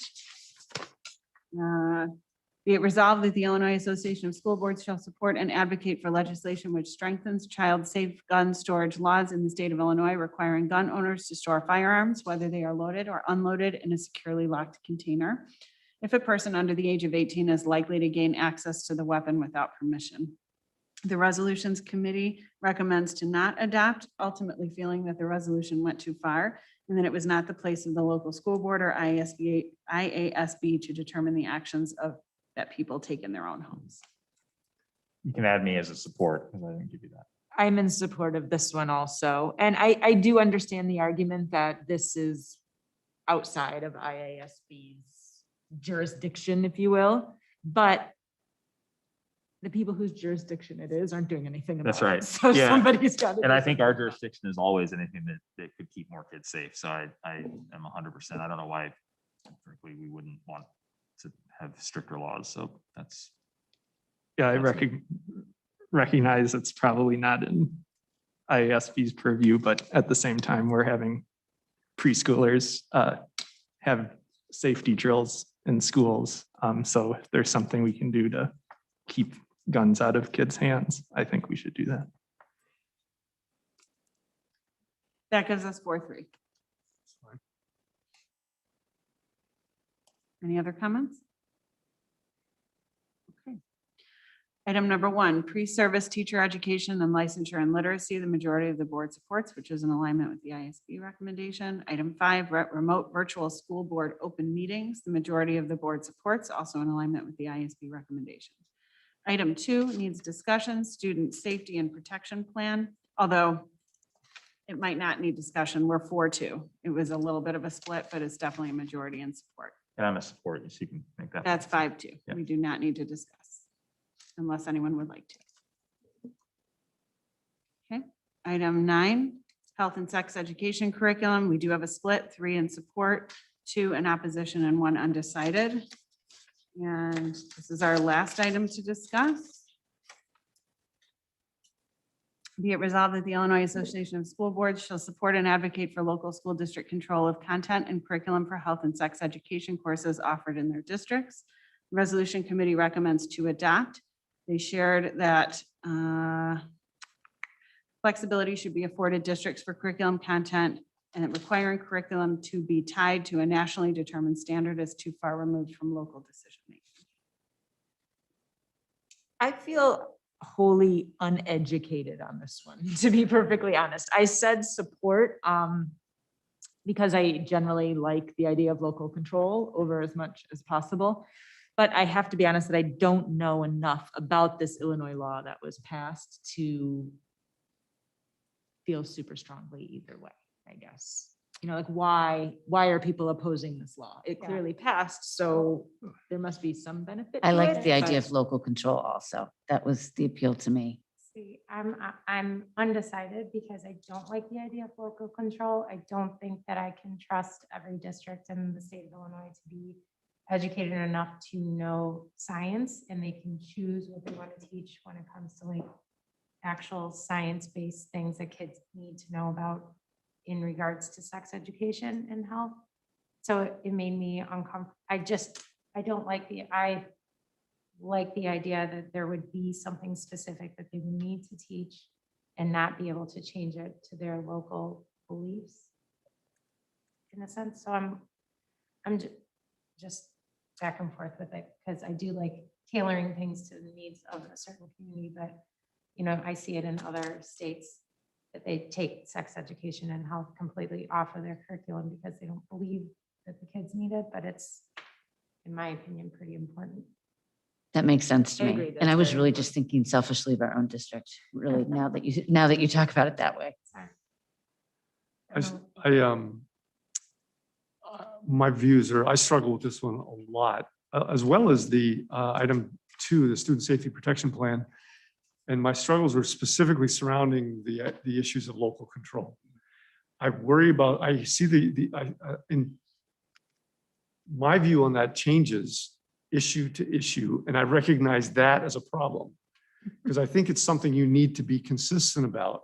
But I also worry about it being the arguments for local control being abused and misused for political purposes. You see how in different districts, they take some of these hot button issues that we see in the news every day and they scream local control as a way of skirting science and some other decision-making tools that we have at our disposal. And so I really struggled with it. I ultimately went with to oppose it. So am I hearing folks changing their vote? What do we have right now? I had 3 in support. Have any of those people changed to oppose? And if we oppose it, that means that we That want means the national, or I'm sorry, the. They won't State advocate, not have no local control. no, they won't advocate for no Advocate for local it. control. but for this They issue. won't, they just Right, won't right, right. advocate for local control. Right. But the I'm script fine won't change. changing mine to oppose. Yeah. So did you just say what? I just changed mine to oppose. So we have 4-3? No, we have one undecided. I'm still undecided. Sorry. This is one I struggled with too. It's a hard one because that local control issue is a And the big local issue. control issue is a big issue, Yeah. but you know, I flip flop on it I don't- depending on the issue Yeah, as well yeah. too. I And agree. I do think something like this, I'm talking myself into the complete other side than I came in here with. But, you know, when it is something like science or something that is like sex education doesn't fit different areas, right? It's all the same wherever you live. Whereas, for example, like in the student safety and protection plan, I voted to support that, even though I don't like the idea of that at Is that the one all. where they wanted the, Where you can have a gun because they on a couldn't have safety armed officer. response within 20 minutes in their community or Right. something like that? But that one, I really do think that, I don't know what it is like to live in a rural area where the cops can't get there for 20 minutes. And I can't make that decision for them. That needs to be a local control. Whereas sex education needs to be taught the same everywhere. You know, there's no rural sex education versus urban sex education, you know? I think, this is not my argument, but I think some people would differ with you on that sex education point to a I large agree. extent and vehemently oppose. It's a that big hot topic. Yeah. This day and age, and I just still think I'm not comparing it like a loaded gun in somebody's pocket, but when these kids don't know like science and truth and what they need to be aware of, it leads to major problems. So I think I'm opposed to it, right? Yeah. You are opposed. Yeah. So I have 3 opposed, 2 unsure, and 2 in support. Yeah, and you can, I'm opposed. The more and more I think about it, I generally would agree with local control, but again, about this, I think this is too, it says the ability to be too uniform, and the positives from being uniform would be health protective, so. sure.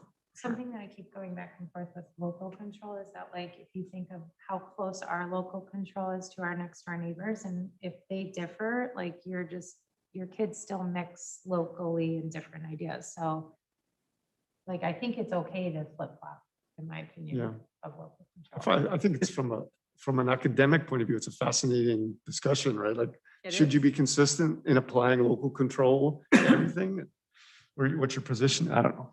But we don't need to stay here all night. doing So that. I'm hearing got a majority. opposed. Okay, Can I just, yes, Tim? I'm sorry. No, don't be sorry ever. Just say what you gotta say. In the district rationale, it says that the law states a school district may use this curriculum, but then they insinuate that the legislature can change it Yeah, to if they've shall at got any may, they can easily change it to shall. Is that like, I assume that would need a vote. They couldn't just say like, hey, we're gonna change this to shall and just like, like, I don't understand. It wouldn't be just That one guy doesn't with a seem red like pen. a legitimate rationale. I don't trust anything in this state in that regard, so. But I don't know. I don't have enough knowledge on how that works. So I didn't know if it's not important, but. I thought that was interesting too, though, Yeah. Tim, right? They Like- made that Like, is point that a enough valid to say argument? that I think it would depend on the rulemaking that was made for that bill, Yeah. which I didn't look into. So if it allows for that in the rulemaking, then they could switch it at any time. But Okay, don't I if didn't know. that's- Are there laws where they have Which done is that before? interesting, because those words mean 2 totally different Oh, yeah. things. I mean, Oh, they yeah, it happens change all the the time. whole. Yeah. We're only changing one word. It's not a Read big the deal. cannabis legislation, the rulemaking. All right. Just saying. And the remainder, just for transparency, amended existing resolution number 17, constitutional amendment on school funding, the majority of the board supports. Reaffirmation of existing positions, number 18, charter schools and renewals of charter, the majority of the board supports. Position statement 1.17 on charter schools for at-risk students, the majority of the board supports. Position statement 2.25, state authorized charter school funding, the majority of the board supports. And position statement 2.04, funding special education program, the majority of the board supports. All of these are in alignment with the ISB recommendation. New belief statement number 22, prepare all students to succeed, the majority of the board supports. And the amended belief statement on physical and mental health of students, the majority of the board supports as well. And both of those are in alignment. with Can the I say ISB. something about 22 Yeah, me too. on the new belief statement? Yes. So I opposed it. I might have been alone on that. Me too. But what bothered me about it was that we would be adopting a policy encouraging students to complete assignments within a reasonable amount of time frame, even after the due date. Basically, so they would learn the assignment.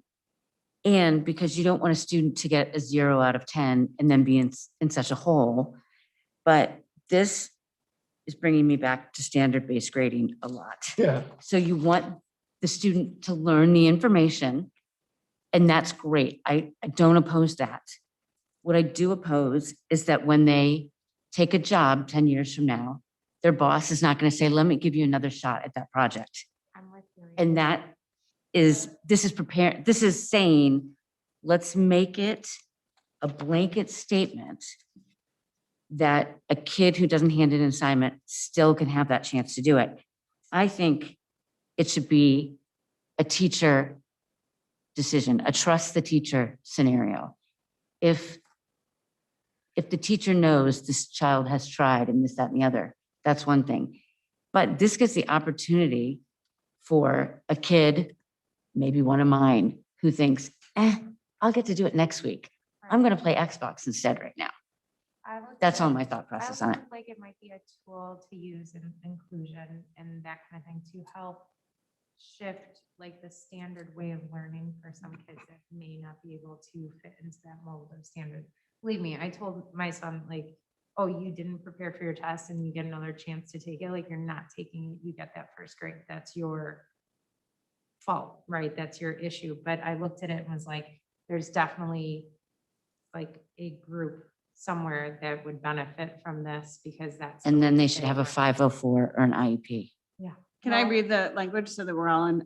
Yeah, aware? because maybe The new language, it was adjusted from the proposing districts. The Illinois Association of School Boards believes that school districts should prepare all students to succeed and cultivate learning.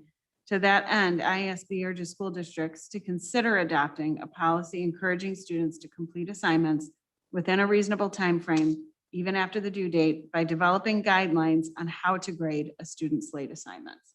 So there is a lot of local discretion Consider, in the right. language. And I think when they talk about a no zero policy or a minimum of 50%, they're doing a little bit of guidance on what that might look like. So it wouldn't be that there maybe would be 0 credit, which weights that particular assignment Right. much heavier than something they turned in and got a 60 on, even if, just, you see what I'm saying? Yep. So and it that- sounds like there's a lot of that flexibility works. in it, but well, just wanted to that makes me feel better about it. give some And context. I was opposed to it, and I think it was a grammatical misinterpretation of what they said. I was reading it as if the IASB was going to do themselves develop guidelines for how to grade students' late assignments. Oh, And I was that like, way. that's not their job. I totally oppose this, but now I see that I totally misread that, so we're fine. Well, and Amy, valid points, I think. Yeah. Because Good idea to bring And that it up. is, That's all I had it to is say. things to, it is things to consider, yeah, for each district. I found their rationale, like I was all for it reading the resolution. And then as I read, I'm like, well, this seems like a lot and had some of the concerns you did, but yeah. Anything else? So what we'll do is get the final tally, and those will go on the consent agenda for next meeting.